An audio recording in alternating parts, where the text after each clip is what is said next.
흔히 인용하는 거죠. 이런 상황에서. 그 함무라비 법전에 뭐라고 써있니? 요새 젊은이. 함무라비 법전 맞나요? 네, 뭐. 예, 요새 젊은이들은 뭐가 이렇다더라.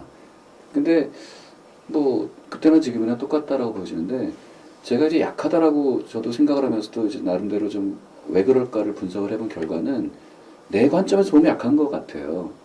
그래서 그럼 왜 약할까 했을 때 그러니까 옛날 여기서 닷컴하고 지금하고 차이가 이제 시작이 되는 것 같은데 옛날 닷컴 때는 한마디로 워리어예요, 워리어. 자, 내가 다 할게. 한 명이 다 할 수 있거나 혹은 두세 명 뭐 탁 술 먹고 야 터프하게. 그럼 뭐 그 당시에는 이제 무대법 헝그리 정신 네네, 뭐 맞습니다. 이렇게 표현이 되나요? 그러면 여기서 우리가 쓰는 무대법, 헝그리가 뭘 의미하는 상당히 정교한 단어들이 아니에요. 그냥 어떤 에너지, 열정 이것만 있으면 될 수 있다는 거였어요. 그런데 지금의 세계는 그때보다 굉장히 정교해졌어요. 그러니까 예를 들면 닷컴 시절에는 그 듀플로 그 한 살 때 하는 거 있죠. 그거를 막 이렇게 했어. 근데 지금은 거의 그 뭐라고 할까 저 레고 중에 제일 저게 정교한 게 뭐더라? 뭐 이렇게 마인드스톰인가 로봇 만드는 네. 거 그 정도로 정교해졌어요. 그러니까 되게 섬세하고 되게 그 뭔가가 들어간 거죠. 그러니까 어떻게 보면은 근데 요걸 하다 보면은 어떻게 보면 그러니까 뾰족해진 거죠. 옛날에 뭉툭했고 그래서 카바리지가 좁아지고 좀 더 정교해지고 좀 더 뾰족해지고 따라서 좀 더 팀워크가 필요하고 말씀하신 것처럼 그런 거 아닌가 싶고요.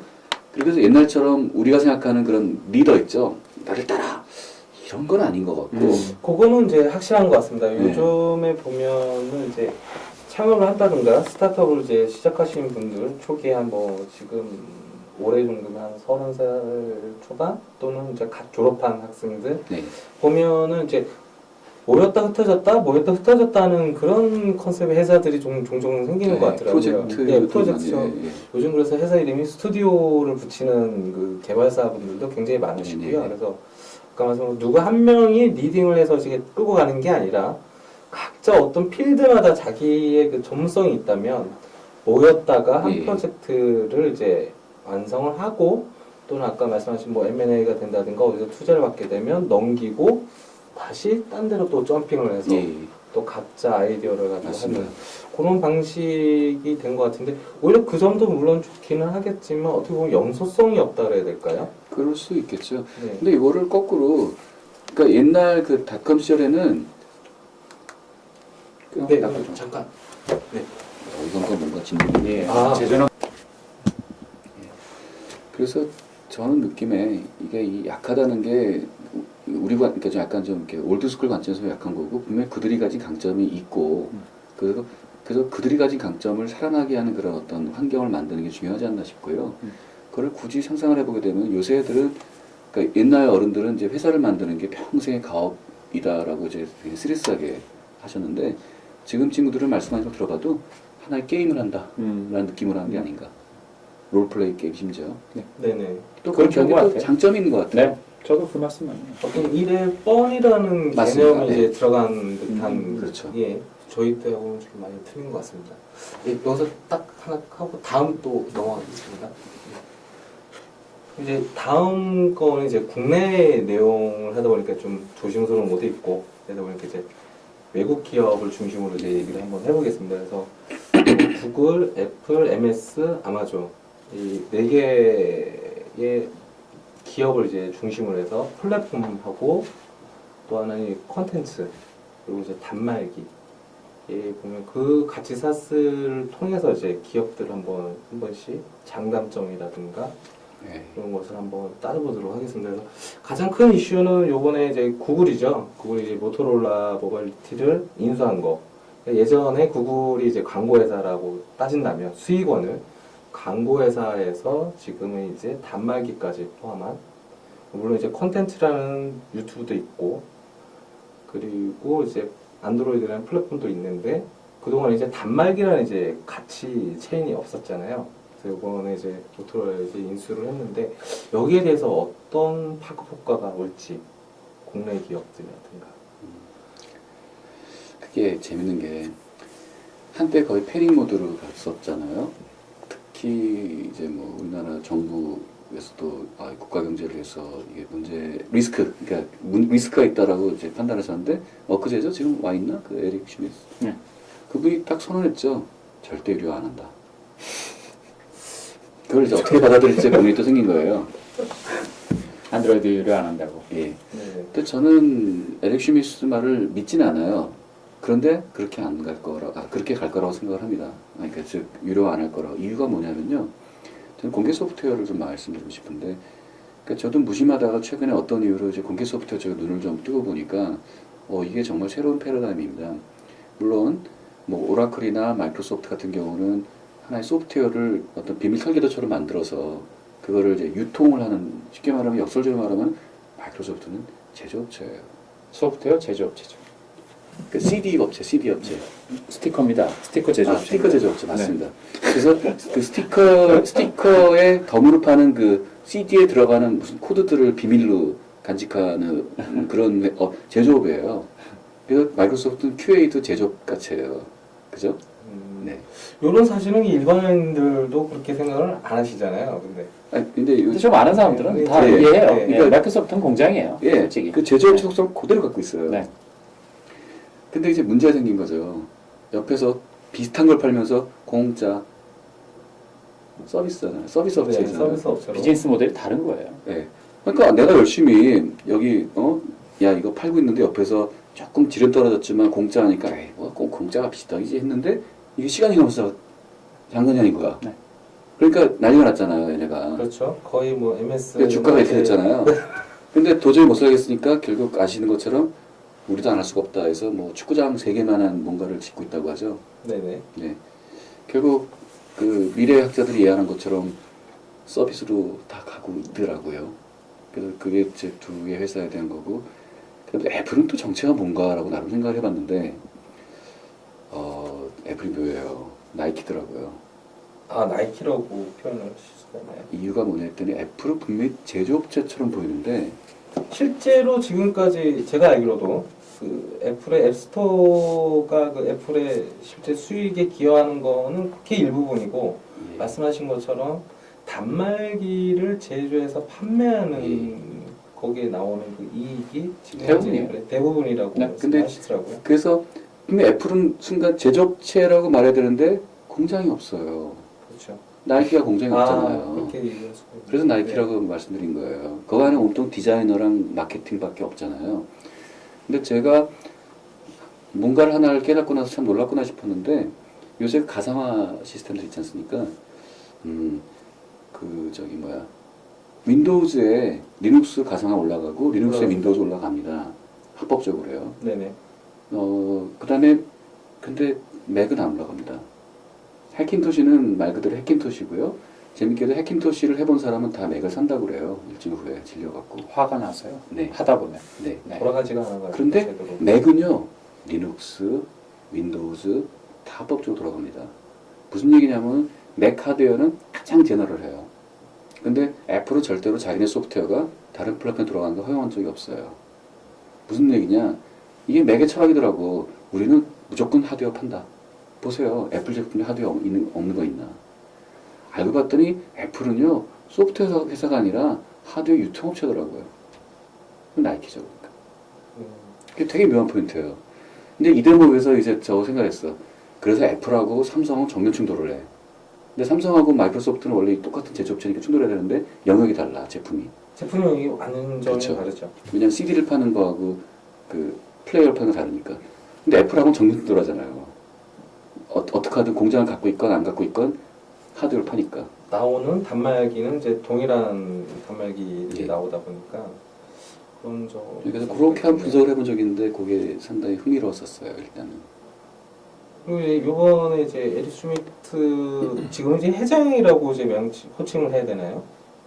그렇죠. 회장 CEO에서 CEO에서 네네. 내려왔었고 네. 7일하고 8일날 이제 방한을 하고 왔었는데 그동안에 국내에 있는 뭐 삼성, LG 각종 통신사하고 거기에 뭐 은행까지 방통위도 만나는 거라고 방통위도 했어요. 청와대 왔다 갔다 했었는데 예전하고 위상이 굉장히 많이 달라졌지 않습니까? 지금 국내에 보기에는 공회사가 에릭 슈미츠를 대하는 위상이. 이제 위상이 많이 달라졌죠. 그런데 여기서 이제 굉장히 이제 중요한 이제 포인트가 나오는데 국내 이제 기업들이 과연 구글을 믿고 계속 안드로이드를 치고 나갈 수 있는 건지 아니면 서로 지금 현실에 맞춰서 가다가 어느 순간에 다른 기회를 이제 포착을 할 건지 그런 문제도 좀 있을 것 같은데요. 그건 어떻게 생각하시나요? 국내 그러면 그거에 대해서는 저는 이렇게 생각해요. 과거 10년을 보자고요. 네. 과거 20년을 보죠. 과거 20년 동안 우리나라 회사가 어떤 회사가 자체적인 플랫폼을 가지고 디바이스를 팔아본 경험이 있나요? 한 군데도 없죠. 없어요. 네. 아니 그건 우리나라뿐만 아니라 전 세계 어느 나라 회사도 미국 비슷해요. 빼고는 없죠. 예, 미국 빼놓고 그렇다고 뭐 미국이 뭐 잘났다는 내지는 뭐 미국 훌륭한 나라다 그런 뜻이 아니라 그냥 그 회사들이 워낙 뛰어난 회사라서 그래요. 우리가 뭐 맨날 말로는 뭐 마이크로소프트 뭐 별거 있어 뭐 이렇게 얘기하는 친구도 있고 뭐 이러지만 엄청난 회사거든요. 전 세계 그 진짜 말했다는 마켓 밸류 1등 하던 회사고 애플 우리가 이렇게 우습게 볼 회사 아니에요. 예. 반대로 삼성이 엄청나게 성장을 한 거죠. 그렇죠. 애플하고 비교될 정도로 성장한 거는 엄청나게 성장을 한 거예요. 무슨 얘기를 하고 싶은 거냐면 삼성이나 LG전자나 현재 국내 지주사가 단기간 내에 제가 보기에 3년 내에 뭔가 자체 플랫폼으로 안드로이드 버리고 다른 길을 독자적인 길을 완벽하게 가겠다. 다 포기하고 어떻게 그렇게 할 수 있겠어요? 왜? 현재 매출이 나고 있는데 현재 삼성전자 매출의 안드로이드 매출이 그 휴대폰 사업본부의 안드로이드 매출이 몇 프로나 될까요? 못해도 30% 40% 될 거거든요. 뭐 40% 이상 될 겁니다. 스마트폰만 봤을 때는 최소한. 뭐 아시잖아요. 마이크로소프트 윈도우즈 폰 모델 몇 개 없는 거 알고 뭐 솔직히 뭐 바다폰 모델 몇 개 없는 거 알고 그런 기준으로 봤을 때는 최소한 50% 매출이 나오고 있다고요. 그렇다면 그거를 구글을 믿냐 안 믿냐의 문제가 아니에요. 그건. 에릭 슈입슨을 믿냐 안 믿냐의 문제가 아니라는 거죠. 대안이 있냐의 문제예요. 그 대안이 외부에 있으냐 아니냐의 문제일 뿐이고. 그 근래 뭐 언론 플레이인지는 잘 모르겠습니다. 그 MS의 윈도우 폰을 하나의 그 대안으로 이렇게 떠오른다라는 뭐 하나의 그 언론이라 그래야 될까요? 물론 뭐 그거에 정확한 뭐 업계의 그건 아닐 수도 있겠는데 제가 이제 어떻게 보시는지. 아까 이어서 이제 그 말씀을 생각해 보게 되면은 이게 무슨 어느 거에 대안이다라고 말하는 그 단계의 레벨이 아니라 좀 다른 차원에서 좀 봤으면 하는 게 있는데 아까 말씀하신 것처럼 동감하면서 첫째 대안이 없는 게 사실이고요. 두 번째로 지금의 이 가치의 창출의 핵심이 과연 플랫폼이냐라고 할 때 아니거든요. 그럼 저도 어떻게 동의합니다. 네. 어떻게 보시나요? 그러니까 조금 그 얘기를 돌려서 역사적으로 뭐 제가 어떻게 하다 보니까 이제 80년도 말부터 이제 소위 그 유닉스 전쟁부터 한번 그 바닥에 들여다보게 됐었어요. 근데 재밌는 게 처음에 CPU 전쟁을 하더군요. 모토로라, 인텔. 근데 모토로라가 졌죠. 거기다 인텔도 빠지고 인텔이 다 독주했습니다.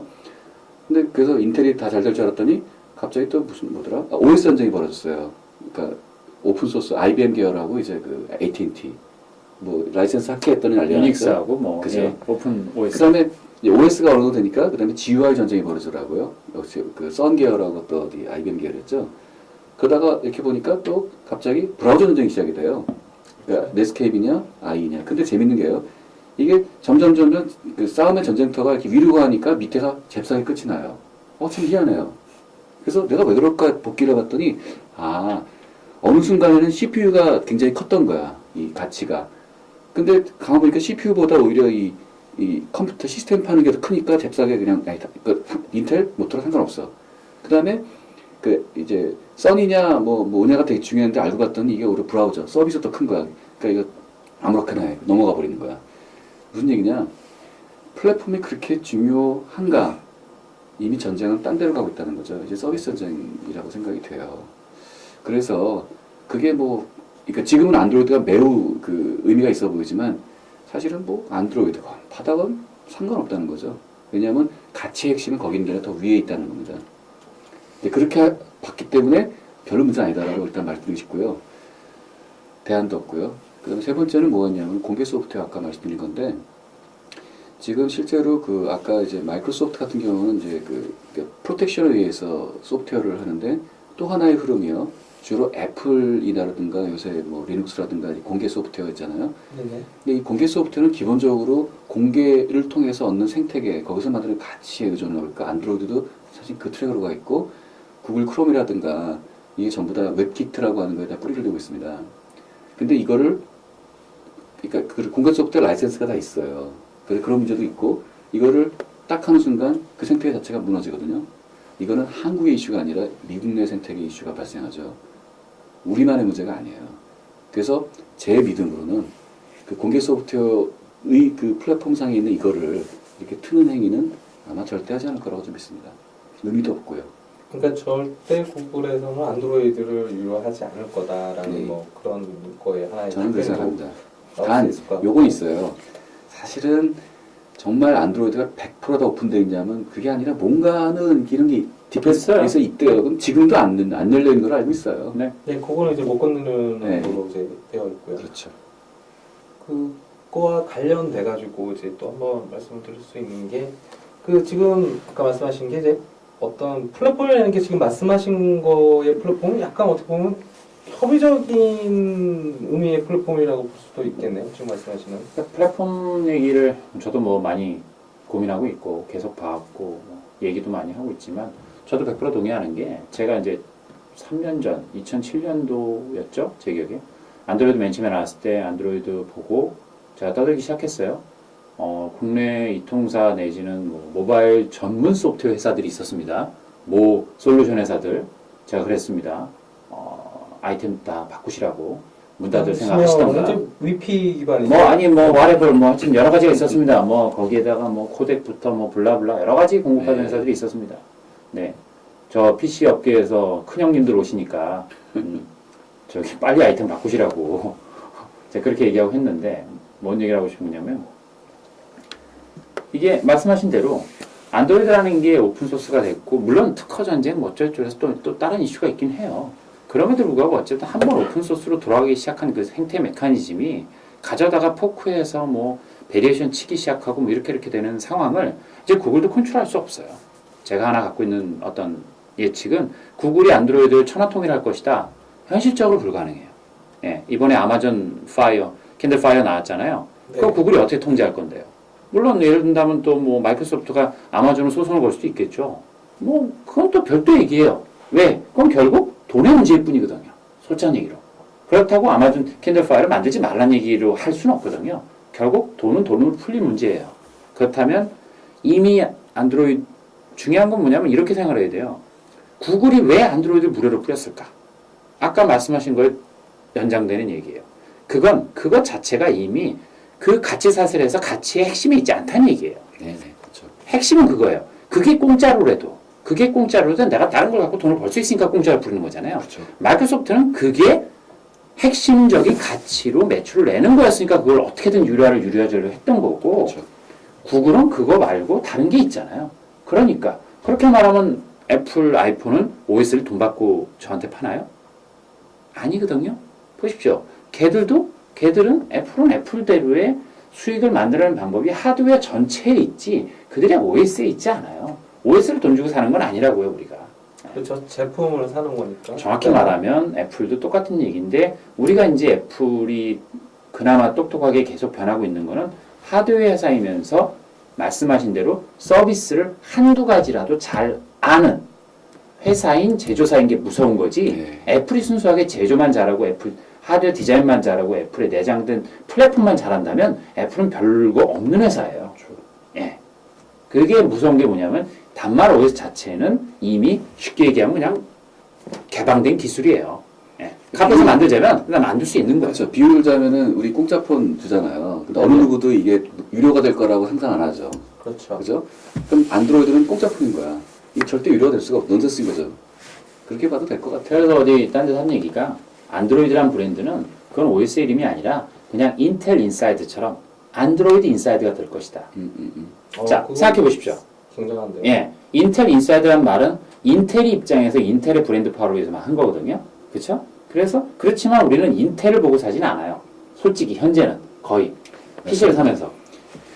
저도 정말 그 동의하면서 플러스 알파를 해보고 싶은 게 사실은 사람들이 아이폰에 열광하고 뭐 잡스에 열광하고 iOS에 열광하는 것 같지만 왜냐면 그 뭐라고 부를지 모르는데 사람들이 iOS 그러니까 iOS구나. 근데 시간이 지나면요 그냥 그 정도 되는 거 나오면은 상관 안 해. 그럼 안드로이드가 팔린 이유가 그거예요. 안드로이드 열광하는 이유가 사실은 쓰는 사람보다는 개발자들이에요. 개발자들은 뭐가 이렇게 하기 좋으니까 다들 열광하니까 그냥 개발하면서 사는 거야. 근데 말씀하신 것처럼 공짜폰이잖아.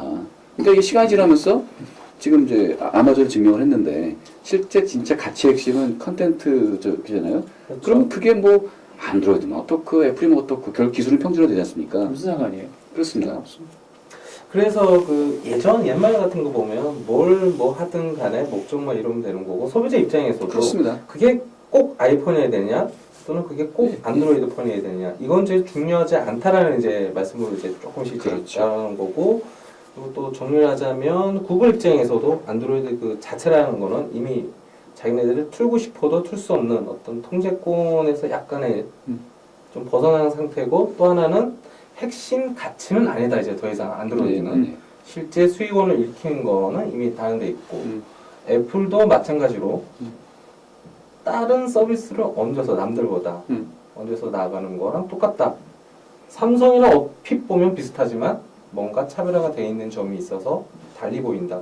이렇게 정리해도 될까요? 그러면 질문은 그거예요. 자, 노키아는 왜 실패를 했을까? 노키아는 수직 계열로 모든 걸 다 들고 있었는데 그렇게 애플처럼 구글이 애플처럼 쫓아간다고 얘기들 하잖아요. 모토로라 유닛에서 소위 그걸 수직 통합이라고 얘기하는데 수직 통합이 노키아는 다 들고 있었어요. 마켓 쉐어가 없는 것도 아니고 고객이 없는 것도 아니고 통신사와 관계가 안 좋은 것도 아니었어요. 모든 걸 다 잘하던 회사야. 왜 그렇게 됐냐 이거죠. 전 그 답도 똑같은 얘기예요. 노키아나 현재 마이크로소프트나 위기면서 위험한 이유가 뭐냐면 그 회사는 서비스를 몰라요. 서비스를 전 세계에 그나마 전 세계적인 경쟁력을 가진 노키아가 갖고 있는 유일한 서비스가 지도예요. 맞아. 지도에서 샀거든요. 노키아 그래서 잘 노키아와 마이크로소프트의 연합에서 노키아가 들고 있는 자산 중에 유일하게 살아남은 게 지도예요. 왜? 그건 전 세계적인 경쟁력이 있거든. 그나마. 무슨 얘기를 하고 싶은 거냐? 결국 현재 삼성전자나 LG전자의 향후 5년 뒤의 위기는 뭐냐면 그 회사가 서비스를 아냐의 문제예요. 서비스를 잘할 수 있느냐? 서비스를 갖고 돈을 벌지 않아도 돼. 그렇지만 서비스를 모르고선 기계를 못 파는 세상이 되는 거예요. 그렇죠. 그게 본질이에요. 문제의 본질은. 맞습니다. 이게 그 미래학자들이 이렇게 쭉 한 걸 얼핏 보면은 다들 하나같이 분명히 얘기하거든요. 소유의 종말 얘기도 하고 말씀한 대로 이게 서비스 시대로 간다. 그게 굉장히 일치를 해요. 그래서 저는 삼성전자가 당연히 고민하고 있고요. 그래서 한때 뭐 이제 포털 회사에서 많이 직원 데려가고 있는데 어떻게 삼성이 이렇게 갈지 해갈지 굉장히 흥미롭게 지켜보고 있는데 이유가 뭐냐면 잡스가 처음으로 그거를 갖고 나왔을 때 우리에게는 놀라움이었지만 이제는 놀라움이라 다 해부했잖아요. 이제는 좀 알았잖아요. 좀 알고 나니까 또 퀵폴로우가 시작돼서 다 이제 다시 전 세계 1위는 또 삼성이 됐고 이건 우리나라 저력입니다. 대단한 거예요. 세계 최강입니다. 자랑해야 됩니다. 근데 이제 지금 말한 그 서비스조차도 한번 이렇게 뭔가 탁 어디선가 튀어나오고 처음에 헤매지만 우리가 또 쫓아갈 거라 좀 믿어요.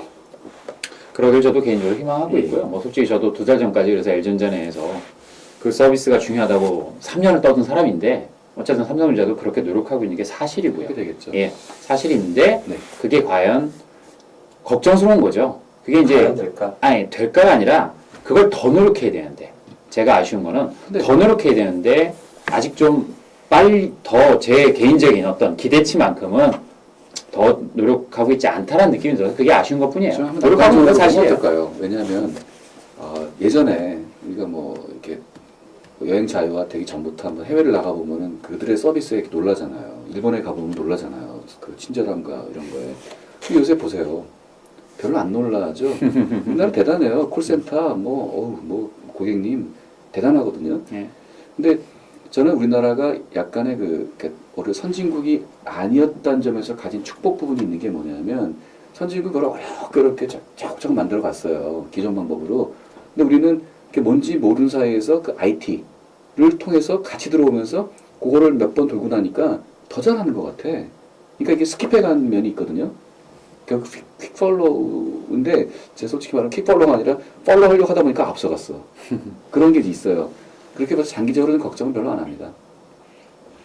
그 대신 제가 중요하게 생각하는 게 서비스라고 하는 것은 어떻게 보면은 이제 그 산업적 측면이 되는데 서비스 밑둥에 그 우리가 지금 주제로 삼은 그 생태계라고 하는 어떤 공개 소프트웨어가 만들어낸 그런 식의 어떤 문화 뭐 이런 것들이 자리를 잡아야 되는데 그게 좀 길이 보이지가 않는 게 좀. 저도 그런 점에서 동의하는 게, 그러니까 이런 거예요. 서비스라는 게 그냥 그거 자체가 제품이라면 서비스도 제품이거든요. 서비스 프로덕트라고 서비스 자체도 제품이에요. 서비스 똑같이 잘 만들면 돼요. 문제는 뭐냐면 그 서비스를 잘 하기 위한, 그걸 서비스를 계속 혁신시키기 위한, 그리고 그 서비스의 기반 기술이 되는 뭐 공개 소프트라든지 개발자와의 관계라든지 그 서비스 자체를 플랫폼화하기 위한 이런 마인드들과 이런 디렉션에 대해서 과연 우리가 얼마만큼 생각을 갖고 일하고 있느냐가 문제라는 거죠. 그걸 똑같이 또 하나의 공장처럼 물건으로 만들어서 빨리 만들어서 재료가 똑같이 만들면 돼. 이래버리면 그냥 우리는 또 하나의 공장이 되는 것뿐이고 그건 예. 중국이 똑같이 쫓아올 거예요. 맞습니다. 그러니까 정말 서비스를 플랜에서 탁 만드는 거는 그 맞지 않는 패러다임이고 말씀하신 거 서비스는 그 자체의 힘으로 이렇게 성장하고 발전하고 해야 된다는 거잖아요. 그게 그건 선택이라고 다른 하는 DNA 거고요. 거죠. 맞습니다. 그게 어렵다는 거예요. 그러면 이제 국내 기업이 진짜 거의 한골 탈퇴를 할 정도의 그런 마음가지가 없으면 근데 그 부분은 저도 개인 생각이 좀 있어서 한번 이게 얘기를 해볼게요. 저는 그러니까 지금 말씀하신 국내 기업이 환골 탈퇴를 해야 한다고 말씀하셨잖아요. 그 얘기는 변화를 의미하죠.